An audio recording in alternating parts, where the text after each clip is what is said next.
Hello friend, ये है class 10 retail इकाई 2 सत्र 3 स्टोर प्रक्रिया। आइए देखते हैं पहला प्रश्न। एसओपी क्या है? रिटेल में स्टोर संचालन प्रक्रिया का अर्थ स्टोर को अच्छे ढंग से चलाने की प्रक्रिया है, जिसके द्वारा कई विशेष नियमों का पालन किया जाता है।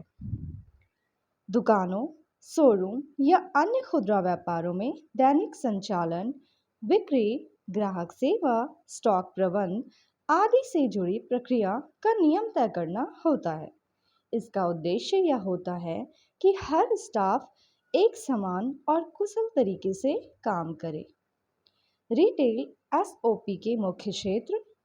पहला, स्टोर ओपनिंग एंड क्लोजिंग।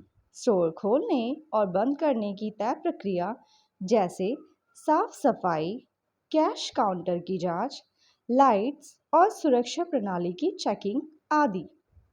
दूसरा, ग्राहक सेवा। ग्राहक को कैसे ग्रीट करना है, कैसे उनकी सहायता करनी है और उनकी शिकायतों को कैसे संभालना है। तीसरा, बिक्री प्रक्रिया। बिलिंग, डिस्काउंट की जानकारी, रिटर्न और एक्सचेंज पॉलिसी और पेमेंट की प्रक्रिया। चौथा, इन्वेंट्री और स्टॉक मैनेजमेंट।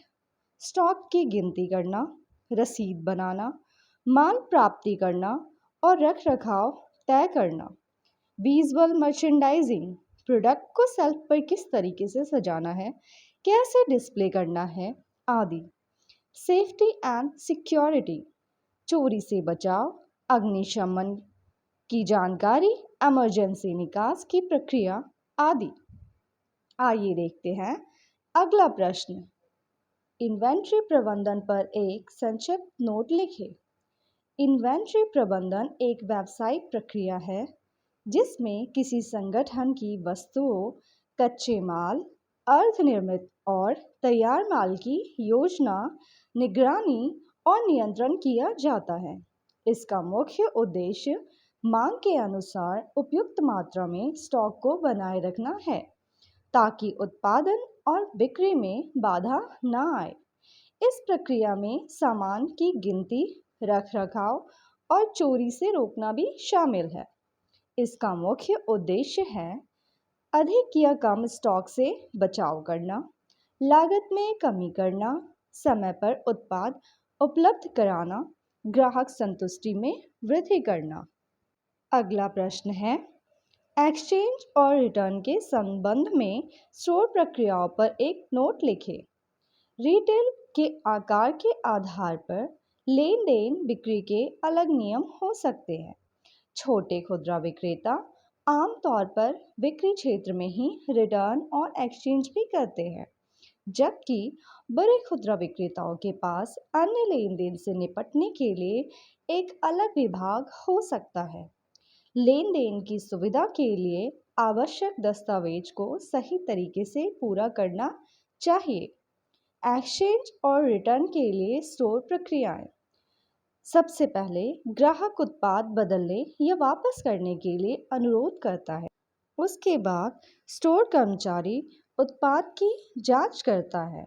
यदि उत्पाद ठीक है तो स्टोर एक्सचेंज या रिटर्न की प्रक्रिया पूरी करता है।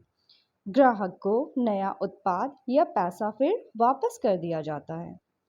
इन प्रक्रियाओं का उद्देश्य ग्राहक को संतुष्ट करना है और उनकी समस्याओं का समाधान करना है। अगला प्रश्न है, ले बाई क्या है? ले बाई एक भुगतान प्रणाली है जिसमें ग्राहक किसी भी वस्तु को किस्तों में धीरे धीरे चुकाकर खरीदते हैं, लेकिन उसे तब तक नहीं ले जा सकते जब तक पूरी कीमत अदा न कर दी जाए। ले बाई की मुख्य विशेषताएं हैं। आरक्षण। ग्राहक किसी भी वस्तु को एक छोटी सी रकम देकर बुक कर लेते हैं। किस्तों में भुगतान। तय सीमा के भीतर ग्राहक धीरे धीरे पूरी राशि चुकाते हैं। वस्तुओं की डिलीवरी। जब पूरी कीमत चुका दी जाती है तभी ग्राहक वस्तु को ले सकते हैं।